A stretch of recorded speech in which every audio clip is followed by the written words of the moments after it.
Antes de mergulhar nesta história incrível, considere se inscrever no canal e ativar o sininho. Cada história aqui tem algo a dizer, e você não vai querer perder nenhuma. O general e as algemas, o dia em que o Pentágono respondeu. Nas ruas pacíficas de Springdale, um subúrbio residencial afluente a cerca de 30 quilômetros de Washington, D.C., a natureza ainda parecia adormecida sob os raios suaves do sol da primavera. Flores de cerejeira ladeavam as calçadas, deixando cair suas pétalas cor-de-rosa como uma chuva silenciosa. Os gramados impecavelmente aparados refletiam a ordem aparente de um mundo privilegiado, onde cercas brancas simbolizavam um ideal de paz, mas mal mascaravam as fraturas invisíveis da sociedade. Por trás dessa aparente tranquilidade persistia um profundo mal-estar, um mal-estar antigo, enraizado na história, o dos olhares desconfiados para rostos negros em bairros muito brancos, dos silêncios constrangedores nas reuniões de bairro, dos preconceitos herdados transmitidos como hábitos. Foi neste cenário enganosamente sereno que General Charles Everett, aos 58 anos, este homem imponente usava seu uniforme de gala com elegância discreta. Sua postura ereta, quase majestosa, revelava décadas de disciplina militar. Veterano de 2 guerras e formado em West Point, ele servirá seu país com lealdade inabalável. Em seu peito, as condecorações militares brilhavam à luz da manhã, mas era o brilho de sua general 4 estrelas em suas dragonas que atraíam atenção, um símbolo raro, sinônimo de respeito e poder em toda a hierarquia militar. Ele tinha acabado de sair de um café da manhã confidencial no Four Seasons Hotel com o senador Elijah Brooks, uma figura em ascensão no Congresso. Juntos, eles discutiram reformas abrangentes relacionadas ao apoio psicológico de veteranos. Charlie saiu calmamente da sala, cumprimentou a equipe calorosamente e entrou em seu sedã preto, um Lincoln oficial com registro DEF-USA, veículo reservado a oficiais de alta patente. O general estava indo para a base militar de Fort Ashton, onde ele deveria fazer um discurso esperado em liderança ética em tempos de crise diante de oficiais de todas as patentes. Ele dirigia em velocidade moderada, desfrutando de um raro momento de calma, com a mão esquerda no volante e a outra folheando distraidamente algumas anotações no banco do passageiro. Mas a apenas alguns quarteirões da base, quando ele diminuiu a velocidade até parar em uma luz piscante, um carro de polícia sem identificação, um SUV Ford branco sem nenhuma identificação visível, aparece de repente atrás dele. Sirene ligada, luzes vermelhas e azuis piscando. Uma ordem brutal pelo alto-falante. A motorista do veículo preto, pare imediatamente. Desligue o motor e saia com as mãos para cima. Surpreso, o general obedeceu imediatamente. Estacionou o veículo no acostamento, desligou a ignição e sentou-se calmamente, com as mãos claramente visíveis no volante. Olhou pelo retrovisor e viu 2 figuras saindo rapidamente da viatura. Um deles, oficial Travis Hargrove, na casa dos 40, alto, de rosto severo e cabeça raspada, saiu primeiro. Veterano do serviço, era conhecido por seu comportamento agressivo durante as revistas, e várias denúncias de uso excessivo da força acumulavam poeira nas gavetas da delegacia. Ele avançou com uma confiança brutal, a mão já empunhada na arma. Atrás dele estava o agente Mark Riley, 36 anos, mais jovem, mais hesitante, com um olhar desconfiado. Era novo no distrito e ainda se impressionava com a aura do companheiro de equipe, a quem seguia em tudo sem ousar questionar suas ordens. Eles disseram que receberam uma alerta de rádio sobre um homem negro vestindo um uniforme militar suspeito, dirigindo um veículo do governo que foi considerado roubado. A informação veio de uma ligação anônima, sem provas, sem placa específica, apenas um estereótipo disfarçado de descrição. Mas em suas mentes já tendenciosas, isso era o suficiente. E diante deles estava exatamente isso, um homem negro em uniforme de gala, dirigindo um veículo oficial. Não viram as 4 estrelas nem as medalhas. Viram a pele. A presença lhes pareceu suspeita. A elegância? Perfeita demais. O olhar calmo? Arrogante. Ele não combinava com a imagem que tinham de autoridade. Para eles, só havia uma possibilidade: fraudador, impostor, perigo. O general Everett, despreocupado como era, de repente sentiu a tensão aumentar no ar. Ele conhecia aquele olhar, aquelas posturas. Já os vira centenas de vezes ao redor do mundo, mas nem sempre em seu próprio território. Ele iria vivenciar, naquele preciso momento, uma colisão frontal entre seu status de oficial sênior e sua realidade como um homem negro na América. Sem dar ao general a menor chance de falar ou entregar seus documentos, os 2 policiais saltaram do veículo, armas em punho, postura de combate. Olhares carregados de adrenalina e desconfiança. Saiam do veículo. Imediatamente. Mãos ao alto, gritou Hargrove, sua voz tensa, mais por ego do que por perigo real. O grito cortou o ar como um tiro, atraindo alguns olhares das janelas abertas das casas ao redor. Corredores diminuíram o ritmo, transeuntes pararam incrédulos. Claramente não era um bandido em fuga, mas um homem em uniforme militar completo, saindo calmamente do carro. General Everett, com o rosto congelado, franziu a testa ligeiramente. Ele não estava em pânico nem agressivo. Já havia vivenciado terrenos muito mais hostis, emboscadas reais, decisões de vida ou morte sob fogo inimigo. Mas aquela situação, ali em um bairro tranquilo da Virgínia, tinha uma gravidade diferente. Uma gravidade mais discreta. A gravidade de uma humilhação injustificada, de um questionamento da sua humanidade. Ele abriu lentamente a porta do seu Lincoln, levantou as mãos e saiu cautelosamente. Meu nome é General Charles Everett, número de serviço 009G. Você está enganado. Aqui está meu distintivo. Ele levou a mão ao peito para mostrar a placa de metal gravada com seu nome, mas assim que se moveu, Hargrove avança abruptamente enquanto Riley, nervoso, apontou sua arma para a cabeça do general com as mãos trêmulas. De joelhos. Riley gritou, elevando o tom da voz. Ele não sabia se era medo ou confusão. Um silêncio pesado se instalou por uma fração de segundo. Everett, nesse tempo, observou tudo. O suor na testa de Riley, a raiva reprimida nos olhos de Hargrove e, acima de tudo, a completa falta de escuta. Nada do que ele dissesse seria ouvido. Então, com uma calma quase perturbadora, ele se ajoelhou lentamente no asfalto quente com as mãos ainda levantadas. Estou cooperando, oficiais. Mas vocês estão cometendo um erro do qual se arrependerão profundamente. Mas essa frase só agravou a arrogância de Hargrove. Em poucos segundos, o general Everett foi jogado no chão com violência desnecessária. Seu rosto raspou o asfalto, seus pulsos se torceram bruscamente atrás das costas. O metal frio das algemas se fechando com um estalo. Seu boné escorregou para o chão. Suas medalhas tilintaram, deslocadas e esmagadas pelo peso dos corpos que o prendiam. Seu distintivo militar, arrancado do peito, foi jogado descuidadamente no chão. Ele escorregou até a sarjeta. Os transeuntes se aglomeravam na calçada. Entre eles, uma mulher de cerca de 50 anos, usando um traje esportivo e segurando um celular, filmava a cena ao vivo. Ele não é um ladrão, ele é um general. Ela gritou, fora de si. Uma senhora idosa de roupão saiu para a escada e observou horrorizada. Um adolescente sussurrou. E isso é América? Até generais negros são tratados como criminosos. Mas Hargrove, imperturbável, zombou, olhando para a multidão com um olhar frio. Um general negro num carro oficial? Claro. E eu sou o presidente. Sua risada oca ecoou pela rua, mais assustadora do que zombeteira. Ele se endireitou, limpando o uniforme policial como se tivesse acabado de realizar um ato glorioso.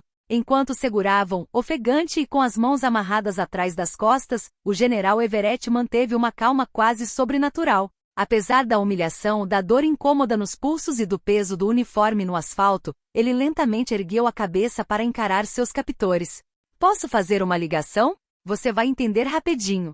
Sua voz, firme mas calma, ressoava com uma autoridade natural que parecia, de repente, redesenhar os limites da situação. O agente Riley trocou um olhar hesitante com Hargrove. Ansiedade e dúvida permeavam seu rosto. Ele não tinha certeza se aquele homem era um mero suspeito, mas a ideia de intervir contra um oficial de alta patente parecia irreal. Mesmo assim, Hargrove balançou a cabeça teimosamente, recusando-se categoricamente. Não, de jeito nenhum. Fique onde está. Mas os transeuntes, agora numerosos, assistiam em silêncio. Murmúrios se espalharam. A mulher que filmava na calçada parecia pronta para transmitir o vídeo ao vivo nas redes sociais.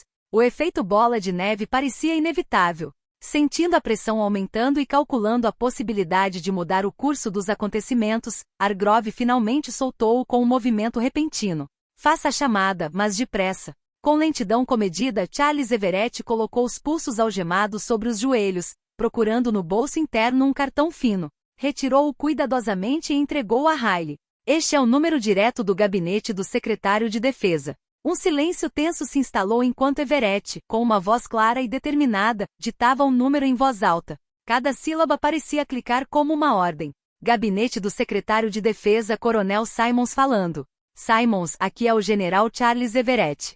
Estou sendo mantido algemado no chão por 2 policiais do Departamento de Polícia de Sprindale. Deixo isso com você. Um momento de silêncio pesado como uma lâmina. Entendido, general. Não se mexa. Vamos enviar reforços imediatamente. Mal se passaram 6 minutos. O rugido dos motores sacudiu o asfalto. Uma frota de veículos blindados pretos irrompeu na rua. 2 SUVs enormes com a inscrição Polícia Militar e vários sedãs com placas federais se alinharam em formação de batalha. Agentes federais, impecavelmente vestidos, armados e determinados, desceram rapidamente, exalando uma aura de autoridade inegável. Exibiram seus distintivos, silenciando instantaneamente o murmúrio da multidão. Soltem este homem imediatamente. Este é o general Charles Everett. Os olhos dos policiais de Sprindale se arregalaram e depois empalideceram. O confronto estava se esvaindo deles. Hargrove gaguejou, desesperado para justificar suas ações. Mas ele correspondia à descrição. Um agente federal com uma expressão dura e fria olhou para ele. Você acabou de agredir um dos oficiais de mais alta patente do exército americano. Prepare-se para responder por suas ações. Naquele momento, o peso da realidade atingiu os 2 policiais. Eles não estavam mais no controle. A cadeia de comando militar acabará de lembrá-los com veemência de que alguns homens não podiam ser tratados com tanta leviandade, especialmente um general. O general Everett levantou-se lentamente sem brusquidão, como se desse àquele momento toda a gravidade que merecia. O silêncio se instalou ao seu redor, denso e respeitoso. Até os pássaros pareciam ter se calado. O asfalto deixará uma marca escura em suas calças impecavelmente passadas. Seu ombro direito amassado ainda trazia a marca da mão brutal que o imobilizara no chão. Mas seu olhar era claro, implacável, lúcido. Ele enxugou a testa com um lenço de seda branca, tirado calmamente do bolso interno do paletó.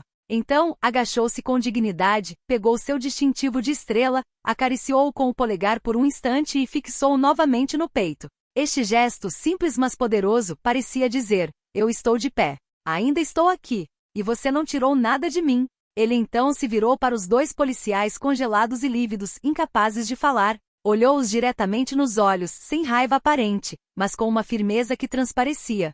Não é a primeira vez que me confundem com um criminoso. Mas será a última vez que você prenderá um homem por causa da cor da pele. Essas palavras, capturadas por vários telefones de gravação, se tornariam uma frase histórica. Algumas horas depois, o vídeo estava em todo lugar. No YouTube, nos canais de notícias, nas redes sociais. O rosto do general, calmo e firme diante da humilhação, contrastava fortemente com as ações brutais de seus agressores. Em menos de 24 horas, olhata #General Everett viralizou, virando trending topic em mais de 30 países. Ex-soldados, artistas, juízes, professores e jovens negros de todo o país compartilharam o vídeo, escrevendo: é isso que você passa, mesmo depois de dar tudo de si. O próprio presidente dos Estados Unidos ligou para o general Everett na manhã seguinte. Segundo fontes, a conversa foi sóbria e solene. O chefe de Estado apresentou um pedido oficial de desculpas em nome da nação e prometeu que uma investigação independente seria aberta. Os 2 policiais, Travis Hargrove e Mark Riley, foram suspensos do serviço com efeito imediato. O Departamento de Polícia de Sprindale, sob pressão nacional, inicialmente tentou minimizar o caso, alegando um erro de comunicação. Mas, diante do frenesi da mídia e da intervenção direta do Departamento de Justiça, o caso foi transferido para um tribunal federal. 3 semanas depois, o julgamento foi aberto em Washington, D.C., sob os holofotes de câmeras de todo o país. Filas se formaram ao amanhecer em frente ao tribunal. Veteranos uniformizados se misturavam a famílias afro-americanas que haviam vindo em solidariedade. Alguns carregavam cartazes: eu sou Charles Everett. Respeite nossos heróis. Isso tem que mudar. As acusações eram graves. Item: uso excessivo de força. Item: detenção arbitrária. Item: discriminação racial agravada. Item: insulto a um representante das Forças Armadas em exercício. No tribunal lotado, o general Everett testemunhou sem ódio, mas com uma lucidez desconcertante. Sua voz ecoava longe, cada palavra pesava como uma ordem. Não quero que esses homens sejam destruídos. O que peço é que esta nação finalmente abra os olhos. Se um homem como eu, elevado à mais alta honraria militar, pode ser jogado ao chão sem justificativa, que esperança há para nossos filhos? Para aqueles que não têm distintivo, uniforme ou proteção? As palavras ressoaram nos Estados Unidos. As redes sociais, as redes de televisão e até mesmo editoriais conservadores reconheceram o óbvio: este julgamento não envolveu apenas 2 policiais. Tratava-se de um sistema. Ambos os policiais foram considerados culpados. Hargrove foi condenado a 5 anos de prisão. Riley, após se declarar culpado e expressar sincero remorso, recebeu uma pena suspensa de 2 anos e foi banido permanentemente da polícia. O Departamento de Polícia de Springdale, entretanto, foi colocado sob tutela federal por 1 ano. Ele teve que apresentar um pedido público de desculpas na televisão nacional, e foi forçado a implementar um programa de reforma de longo alcance. Treinamento obrigatório contra preconceito racial, supervisão externa, auditoria independente de todos os casos de uso excessivo de força dos últimos 5 anos. O general Charles Everett não pediu compensação ou indenização. Não procurou nenhum veículo de comunicação, não respondeu às inúmeras ofertas de entrevistas exclusivas ou contratos de publicação que lhe chegaram. Quando um apresentador famoso lhe ofereceu um horário nobre para contar sua história ao mundo, ele educadamente recusou, respondendo simplesmente: "Não é a minha história que importa, é o que ela revela." Continuou a servir o exército com o mesmo rigor e descrição.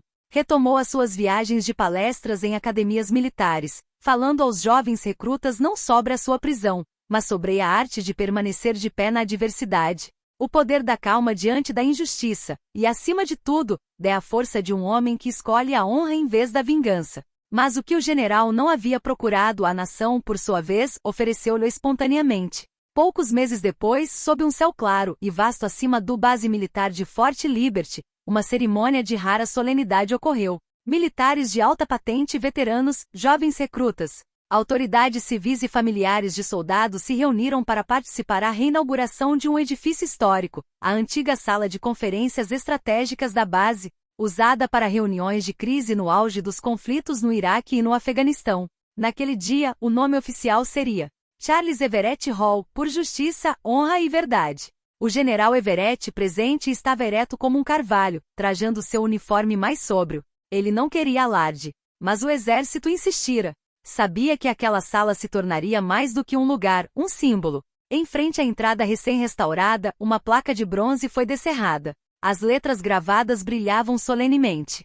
O uniforme não protege contra a ignorância, mas a dignidade resiste a tudo. O silêncio na assembleia era completo. Apenas o som do vento soprando suavemente através das bandeiras hasteadas nos lembrava que o tempo não havia parado. Um jovem soldado negro de 21 anos, visivelmente comovido, levantou-se espontaneamente e saudou o general com a mão trêmula. "General, entrei para o exército duvidando se realmente pertencia àquele lugar. Hoje, graças a você, não tenho mais dúvidas." O general apenas assentiu, com os olhos marejados.